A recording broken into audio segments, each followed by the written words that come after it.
5, 4, 3, 2, 1, 0.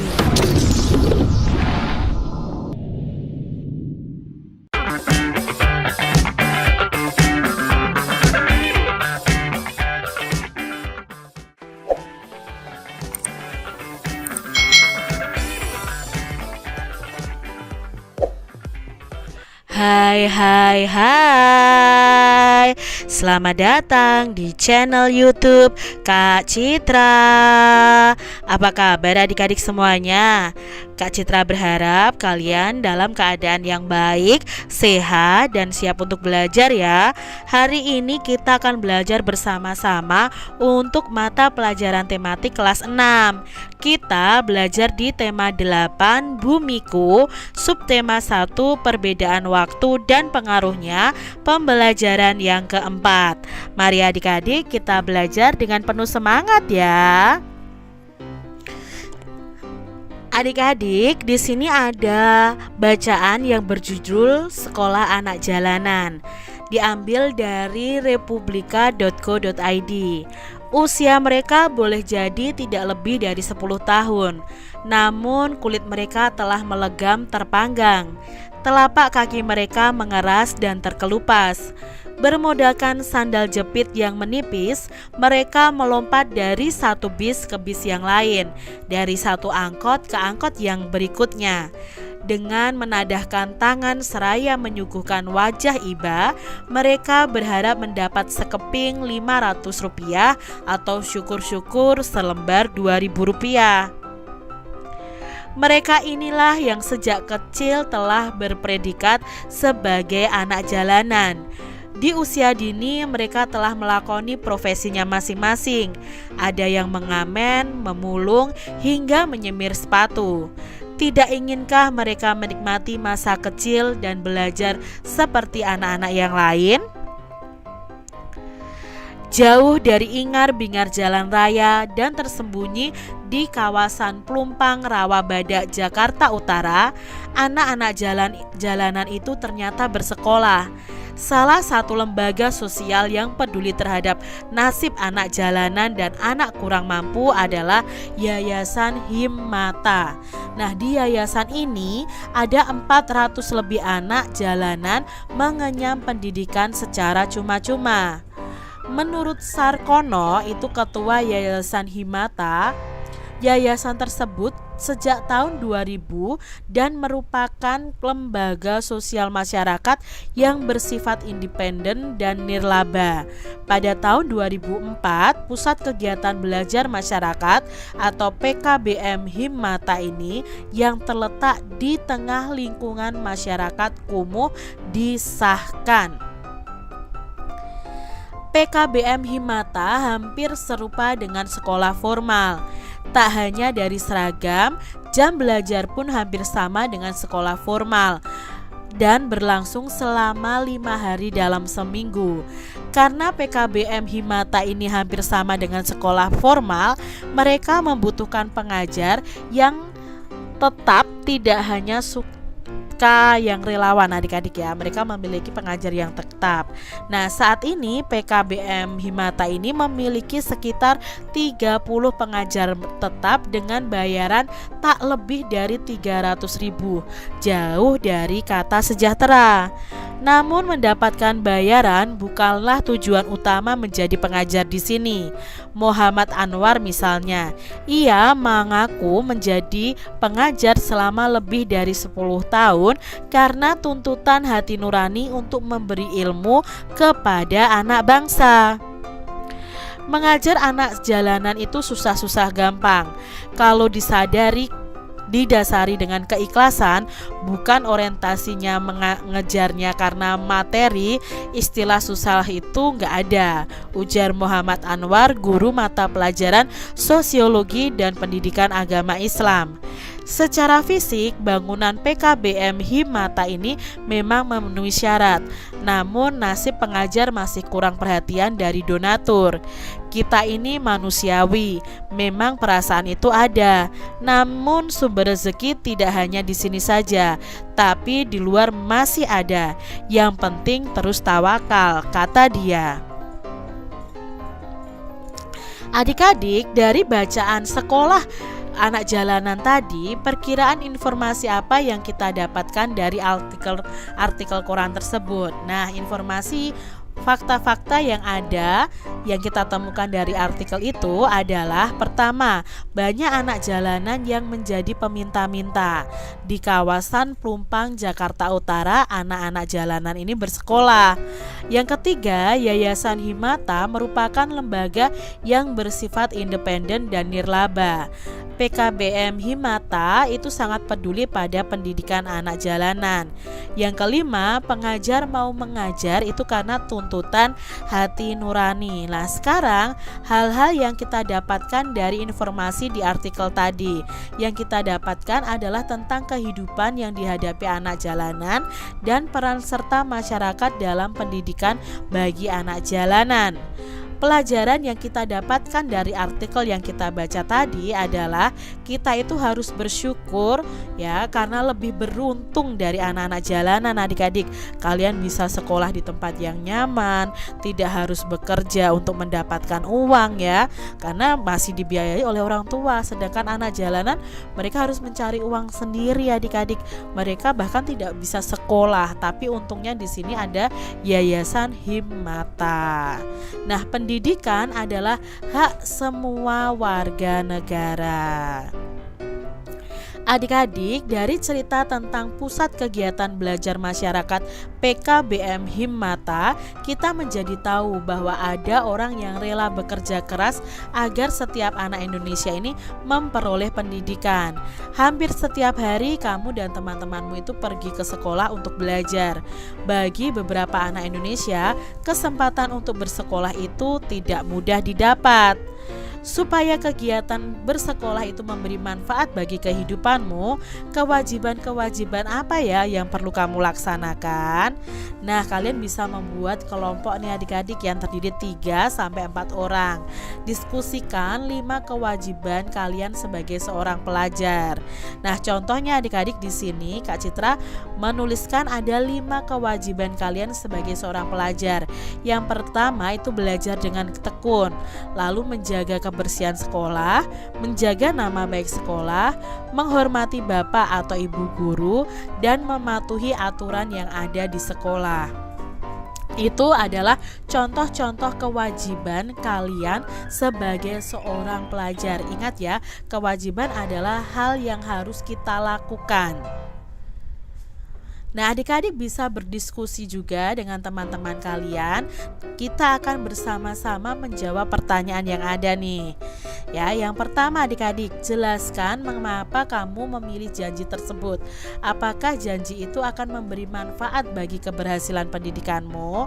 Nah, adik-adik, kalian mau berjanji apa? Misalnya kalian mau berjanji rajin belajar. Nah, saya memilih janji tersebut karena janji tersebut diyakini dapat bermanfaat bagi keberhasilan pendidikanku di masa yang akan datang.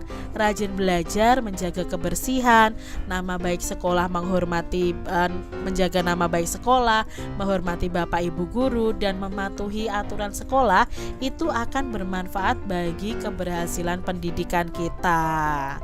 Yang kedua nih adik-adik, apakah kewajiban yang kamu tulis merupakan hal yang harus kalian lakukan? Iya ya adik-adik ya, kewajiban yang kita tulis itu adalah kewajiban yang harus kita lakukan agar kita berhasil dalam pendidikan di masa yang akan datang. Apakah melaksanakan kewajiban akan memberikan manfaat bagimu? Tentunya iya adik-adik. Mengapa? Karena dengan melaksanakan kewajiban kita akan menjadi orang yang bertanggung jawab, dan sikap bertanggung jawab itu adalah salah satu jalan menuju kesuksesan. Apa yang bisa kalian simpulkan dari kegiatan ini dan nilai-nilai apa yang kita peroleh dari kegiatan ini? Nah, di sini kita bisa simpulkan bahwa kewajiban utama seorang pelajar adalah belajar dengan tekun. Nilai yang kita peroleh dari kegiatan tersebut adalah kemandirian dan tanggung jawab. Adik-adik, masih ingatkah kalian tentang negara tetangga kita Singapura? Nah, mari kita cari informasi tentang negara tetangga kita lainnya, yaitu negara Thailand dan Vietnam. Ini adalah negara Thailand adik-adik ya. Yang berwarna kuning ini adalah negara tetangga kita, yaitu negara Thailand. Wilayah geografis Thailand itu dapat dibedakan menjadi 4 wilayah, yaitu ada dataran rendah, pegunungan, pegunungan kapur, dan tanah genting kera. Nah, bagian utara dan barat wilayah Thailand merupakan pegunungan. Pohon jati itu banyak tumbuh di pegunungan utara. Bagian tengah wilayah Thailand itu berupa dataran rendah.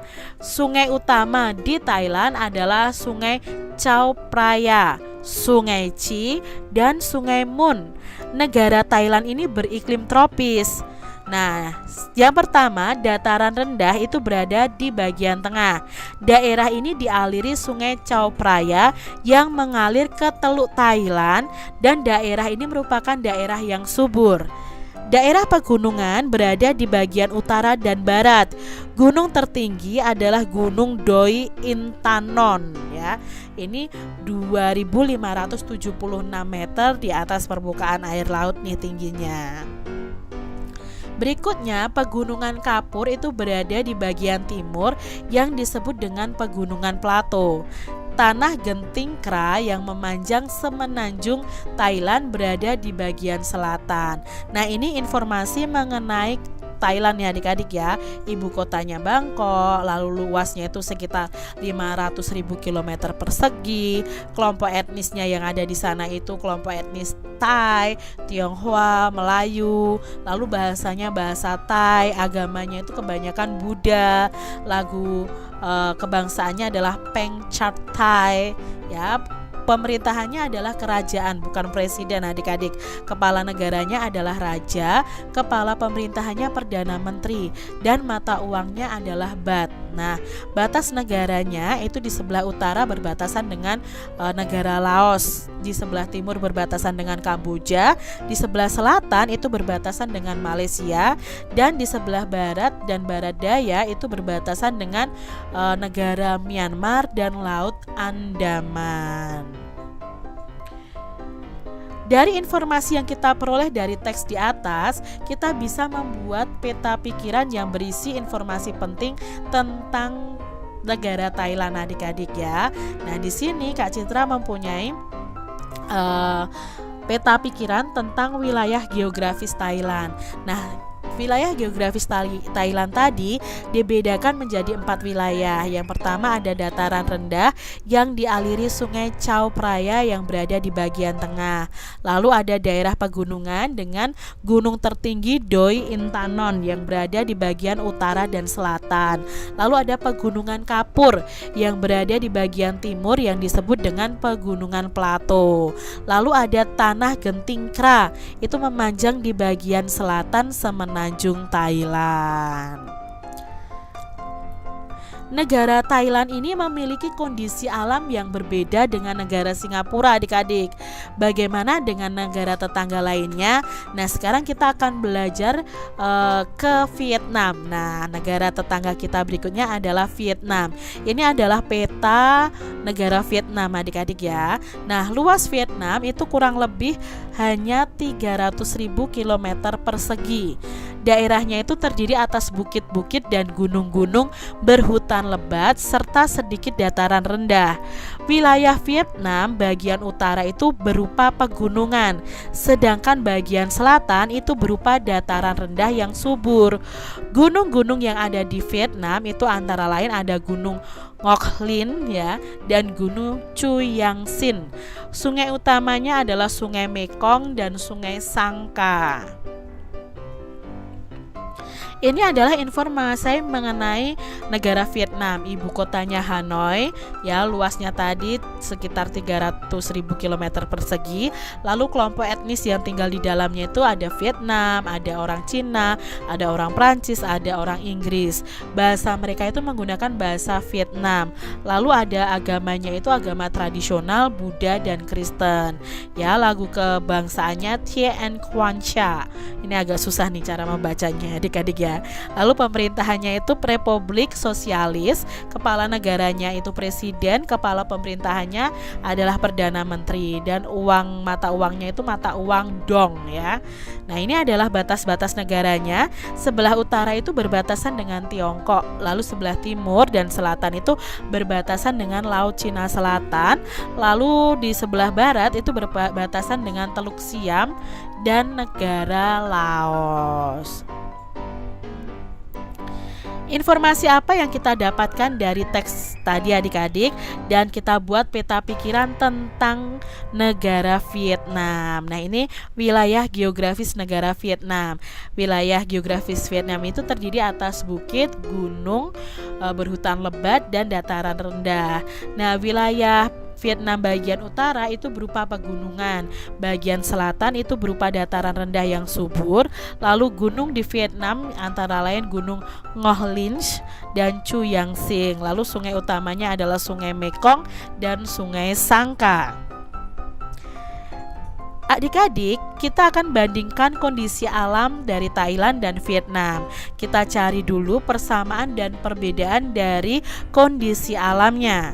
Ya, di sini persamaan dari negara Thailand dan negara Vietnam itu sama-sama terletak di benua yang sama, yaitu benua Asia, dan kedua negara ini juga tergabung dalam organisasi ASEAN. Kedua negara ini sama-sama memiliki iklim tropis dengan 2 musim.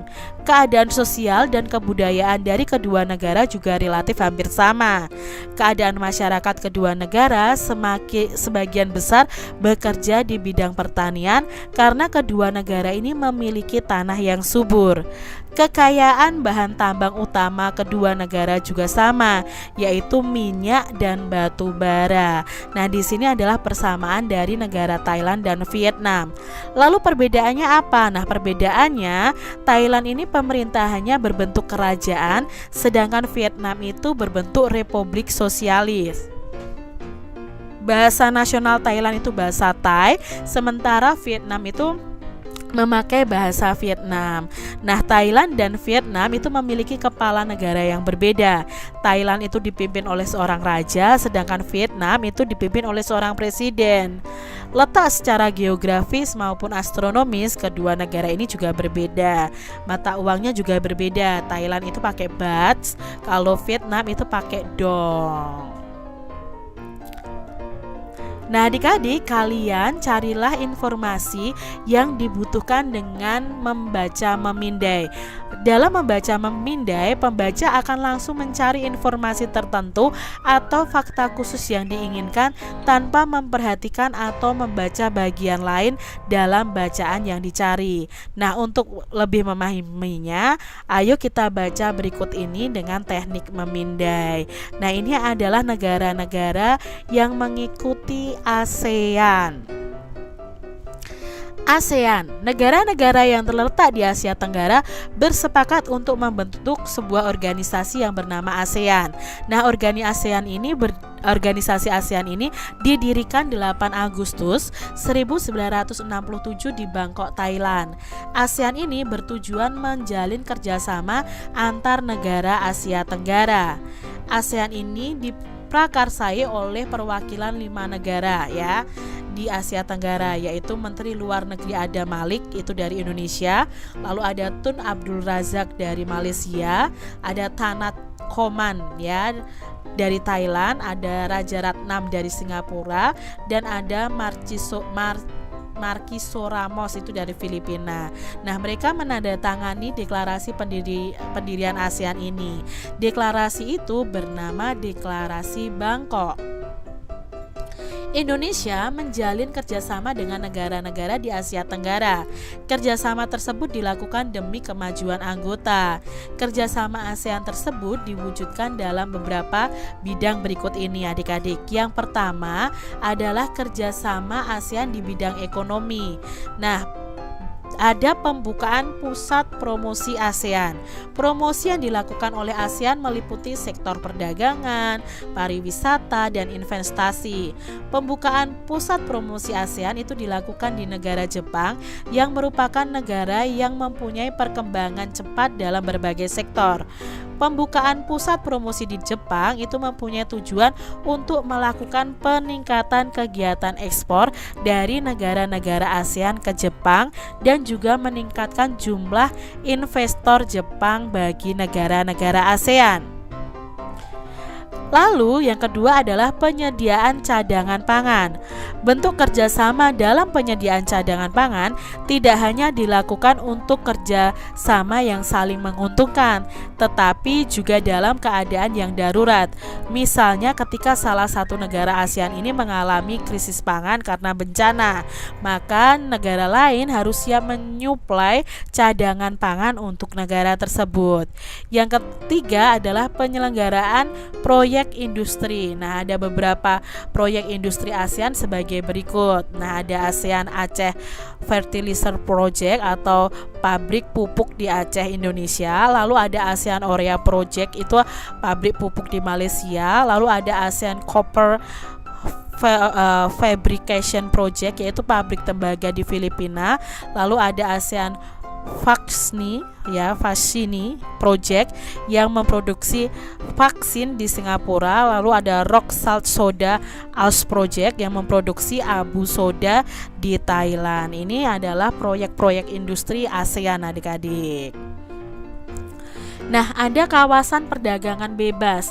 Kawasan perdagangan bebas atau bebas ASEAN itu atau disebut dengan AFTA, ASEAN Free Trade Area, merupakan bentuk kerjasama negara-negara ASEAN di bidang ekonomi. Nah, AFTA ini bertujuan memajukan sektor produksi lokal yang ada di seluruh negara ASEAN.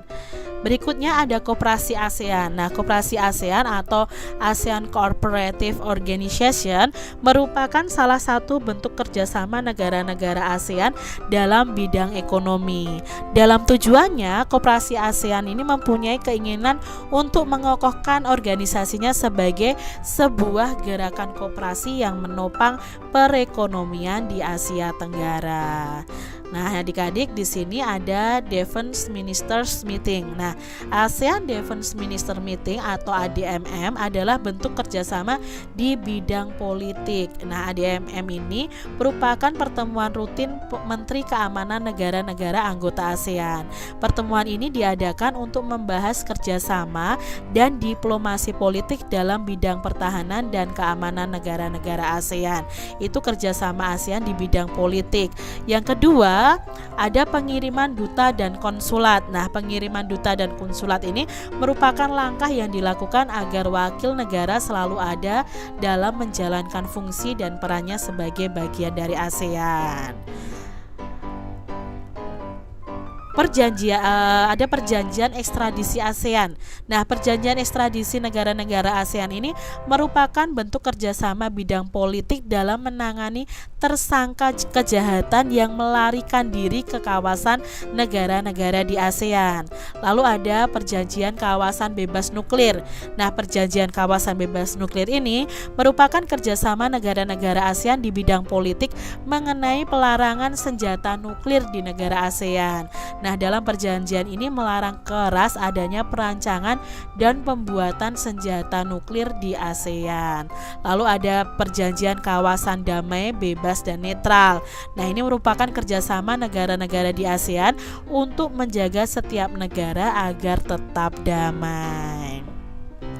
Itu tadi adik-adik ya, kerjasama negara-negara yang tergabung dalam ASEAN. Nah, berdasarkan bacaan tadi, temukan informasi penting yang terkait dengan jenis-jenis kerjasama di ASEAN. Nah, jenis-jenis kerjasama di ASEAN itu kita akan sajikan dalam bentuk gambar berikut ini adik-adik. Ya, nah ini kerjasama ASEAN di bidang ekonomi. Kalian bisa baca ya, ada di bidang ekonomi itu ada pembukaan pusat promosi ASEAN, lalu ada penyediaan cadangan pangan. Lalu kerjasama ASEAN di bidang politik apa saja? Ada Defense Minister Meeting, ada pengiriman duta dan konsulat. Lalu di sini kerjasama ASEAN di bidang politik, di bidang ekonomi berikutnya adalah adanya penyelenggaraan proyek industri dan adanya kawasan perdagangan bebas. Sedangkan kerjasama ASEAN di bidang politik yang berikutnya adalah perjanjian ekstradisi ASEAN dan perjanjian kawasan bebas nuklir.